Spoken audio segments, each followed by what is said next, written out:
আসসালামু আলাইকুম প্রিয় ভাই এবং বোনেরা, আমি আজকে রান্না করব এই যে এখানে পালং শাক সাথে আলু নিয়েছি।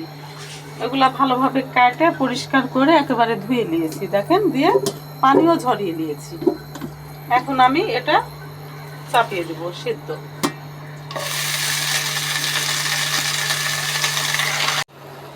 এই যে এখন আমি দিচ্ছি কাঁচামরিচ, লবণ আর একটু সামান্য একটু হলুদ গুঁড়া দিব। হলুদের পরিমাণটা কম দিব।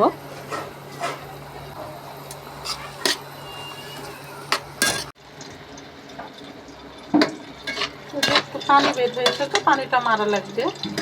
আর এই পালং শাক সবজিটা মানে অনেক কিছু দিয়ে খাওয়া যায়, অনেকভাবেই খাওয়া যায়, সেটা আপনাদের মাঝে শেয়ার করব। আরও অনেকভাবে রান্না করব যেভাবে। আর শীতকালীন সবজি, বিশেষ করে এটা মানে শীতের মধ্যে বেশি ভালো লাগে এই শাকটা। সেটা আমি এদিকে পেঁয়াজ, রসুন আর শুকনা মরিচটা এখন একটু কেটে নেব। পেঁয়াজটাকে কুচি করে দিই।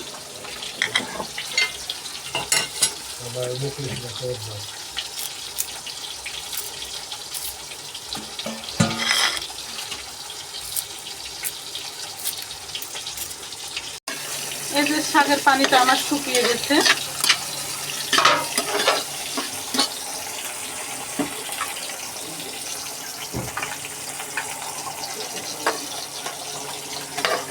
এই যে তেলটা আমার গরম হয়ে গেছে। এখন আমি এই যে কুচি করা দিয়ে দিব।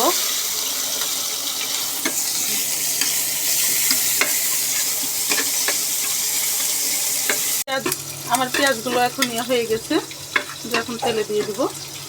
দেখেন কি সুন্দর বাদামি বাদামি হয়ে গেছে। এখন আমি দিয়ে দিলাম। আর আমার মনে হয় যে শাক জিনিসটা সবারই পছন্দ। আমার তো খেতে খুব ভালো লাগে যে কোনো শাক, মাছ মাংসকে হার মানায়। এই যে দেখেন, এদিকে আমার বাড়িওয়ালা বসে আছে, সে টিভি দেখছে। অনেক সময় আমাকে অনেক কাজে সে সহযোগিতা করে, তার জন্য দোয়া করবেন, তার পাশে থাকবেন। এই যে তাকাও আমার বাড়িওয়ালা, হাই দাও। হাই বন্ধুরা, দিল না শাকটা আমার হয়ে আসছে, অনেকটু নাড়াচাড়া করে নামিয়ে দিব।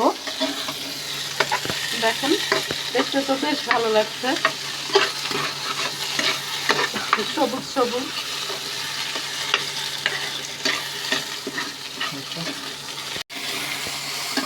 এই যে আমার শাক একেবারে রেডি। চুলাটা এখন আমি অফ করে দিব। এই যে অফ করে দিলাম চুলাটা। এখন আমি ঢেলে দেবো। আর এই শাক দিয়ে ভাত খেতে বেশ ভালোই লাগবে।